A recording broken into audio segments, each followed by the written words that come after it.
I started, now I'm 90 plus. I started publishing my books only after 2015, 250 years. That's about 6 years. I wrote from since I left school. I wrote books and other little things for the papers also. But I never had the time to publish them because I was a busy housewife and I was married to a very big family. There were so many people in the family, and my husband was the elder son. So we had a lot of things to do. So I didn't bother to publish. I just wrote and laid the things, and my friends took the books and I never got them back. It's only now that I am here with my younger daughter, so I have a lot of free time and there's nothing else to do. So I started publishing. Now I have finished altogether 13 books. That is 5 English novels and the other 8 English. This title is book is my 4th English novel. It's about a boy who went to Russia to study, and he met his sister. He met his own sister there, only because that girl was adopted by another family. He met the sister only there, only after going there. So when he came, but he didn't know that it was the sister. So when he brought back some photographs from Russia and showed it to the mother when he came for a holiday, it was the mother who saw that it was her daughter who was adopted by another family. So that at the end, so after a long time, that they came to know that they are brother and sister. That's why I said that time reveals.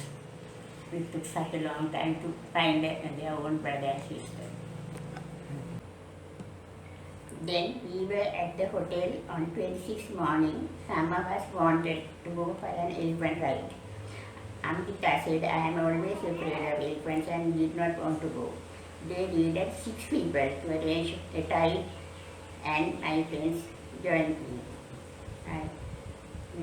They had a box-like seat attached to the elephant's back, and we sat comfortably inside. The ride was a long one along the beach, and they said an early ride was more comfortable because the sun gets stronger.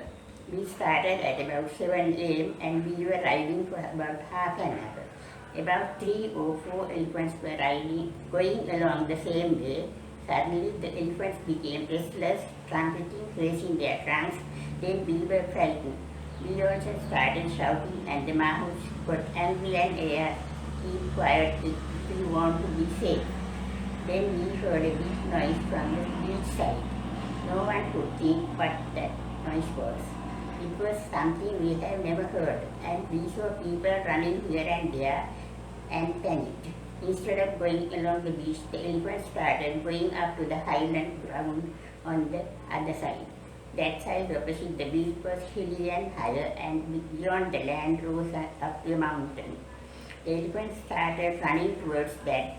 Our seat box was well fixed, but we were knocking against each other, and when the elephants was moving under the trees, we had to bend down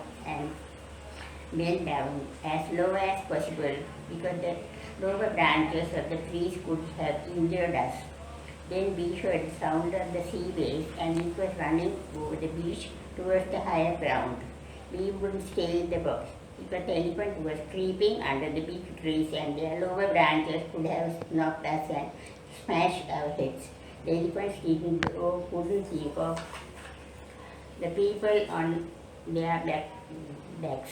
They were running for their lives, creeping under the jungle, trying to jump out of. One person fell from the elephant, and the keepers were nowhere to be seen. We heard a big commotion from the beach side. I looked out carefully, and with my both hands caught a big branch of a tree when the elephant was passing under it. I heard somebody shouting, and I didn't care. Like a monkey, I was hanging from the branch. The elephants ran creeping among the bushes and trees.